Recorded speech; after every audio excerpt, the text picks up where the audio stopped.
Praise the Lord.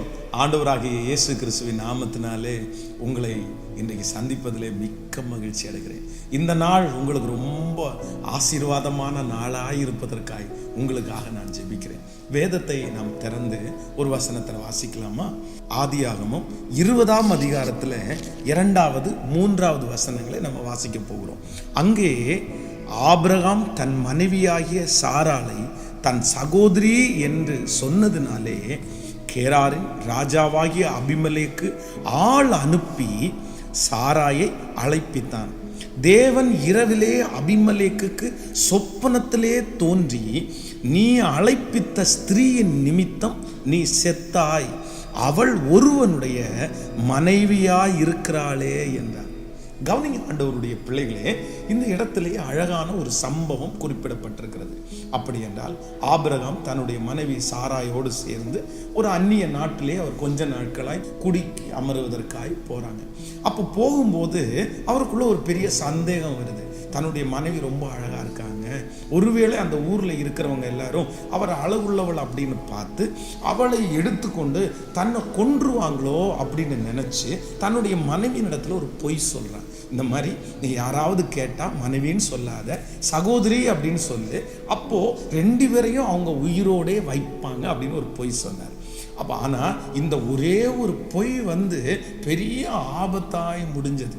சில நேரங்களில் நம்ம ஒரு பொய் சொல்லுவோம், அந்த ஒரு பொய் சாதாரணம் அப்படின்னு நினைப்போம். ஆனால் அந்த ஒரு பொய் பெரிய பிரச்சனைகளுக்கெல்லாம் காரணமாக இருக்கும். ஆனால் அதில் ரொம்ப ஜாக்கிரதையாக இருக்கணும். இப்போ பார்த்தீங்கன்னா இந்த ஆபிரகாம் இவர் சொன்ன அந்த ஒரு பொய்யின் நிமித்தமாக அந்த அபிமெலேக், அந்த நாட்டினுடைய ராஜா என்ன பண்ணுறாரு அப்படின்னா, சரி அந்த ஸ்திரீ அழகுள்ள ஸ்திரீ அப்படின்னு சொல்லி இவனுடைய சகோதரி தானே அப்படின்னு அந்த சாராளை தன்னுடைய அரண்மனைக்கு ஆள் வச்சு அவர் கொண்டு போயிட்டாரு.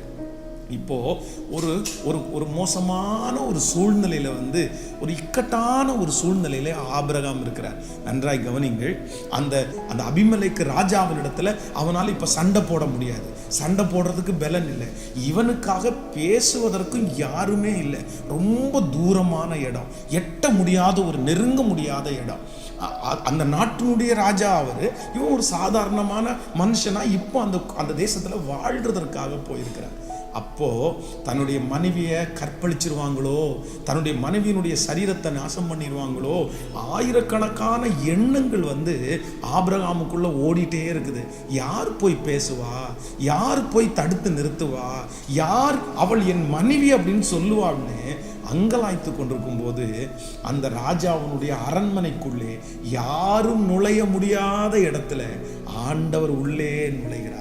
சொப்பனத்தின் மூலமா அந்த ராஜாவுக்கு சொல்றாரு, நீ அழைப்பித்த இந்த ஸ்திரீயின் நிமித்தம் நீ செத்தாய், அவள் இன்னொருவனுடைய மனைவியா இருக்கிறாளே. எனக்கு ரொம்ப பிடிச்சது என்ன அப்படின்னா, ஆபிரகாமுக்காக யாருமே போக முடியாத இடத்துல, பேச முடியாத இடத்துல கர்த்தர் ஆபிரகாமுக்காக பேசினார். இன்றைக்கு இந்த சத்தத்தை கேட்கிற ஆண்டவருடைய பிள்ளையே, நீங்க நினைக்கலாம், என் கணவனாரிடத்துல யார் பேசுவா, என் மனைவியின் இடத்துல யார் பேச முடியும், என் பிள்ளைகளிடத்துல யார் பேசுவா, என்னுடைய ஓனர் இடத்துல யார் பேசுவா, இல்லை ஏதோ ஒரு நபரை குறித்து பாஸ்டர் இல்லை அவங்கள்ட்ட யாருமே பேச முடியாது, நான் போக முடியாது, அவர்களுக்கு முன்பாக நான் ரொம்ப குறைஞ்சவன், என்னுடைய ஆதங்கத்தை, என்னுடைய உள்ளத்துக்குள்ள இருக்கிற உண்மையை எப்படி நான் எடுத்து செய்வேன் அப்படின்னு உங்களுடைய இருதயம் அங்கலாய்க்குமானால் ஆண்டவர் வாக்கு கொடுக்கிறார், எவ்வளோ பெரிய இடமா இருந்தாலும் நான் உனக்காக பேசுவேன். இந்த சத்தத்தை கேட்கிற உங்களுடைய ஓனரிடத்துல கர்த்தர் பேசுவார், உங்க குடும்பத்துல கர்த்தர் பேசுவார். நான் நம்புகிறேன், கர்த்தர் உங்களுக்காக பேசுவாரானால் சுற்றி இருக்கிற எல்லாருக்கும் பயம் உண்டாகும். இந்த இடத்துல தவறு செய்தது ஆபிரகாம் தான். இந்த இடத்துல இந்த காரியம் நடப்பிக்கிறதுக்கு அந்த மனுஷன் தான் காரணம். ஒருவேளை நீங்க கூட காரணமா இருக்கலாம், நான் மிஸ்டேக் பண்ணிட்டேன், நான் தப்பு பண்ணிட்டேன், ஆனா கர்த்தர் சமூகத்துல இயேசுவே எனக்காக நீர் பேசும் அப்படின்னு நீங்க சொல்லும் போது ஆண்டவர் உங்களுக்காக பேசுவார். உங்களுக்காக நான் ஜெபிக்கிறேன். தகப்பனே, இன்றைக்கு இந்த சத்தத்தை கேட்கிற உம்முடைய பிள்ளைகளுக்காக நான் ஜெபிக்கிறேன் அப்பா. ஐயா, அவர்களுடைய காரியம் ஆண்டவரே தூரமா இருக்குது, அவர்களுடைய காரியம் இருக்கிறோம். யாருமே பேச முடியாதது மாதிரி இருக்குது. பிள்ளைகளை பார்த்தால் பயமா இருக்குது. யார் பேசுவா, யார் பேசுவா? அந்த எண்ணத்தோடு இருக்கிற ஒவ்வொருவருக்கும் இப்பொழுது ஆபிரகாமுக்காக நீங்க பேசினீங்களே ஆண்டவரே, என் பிள்ளைக்காக இப்பொழுது நீர் பேசுகிறதற்காக ஸ்தோத்திரம் ஆண்டவரே.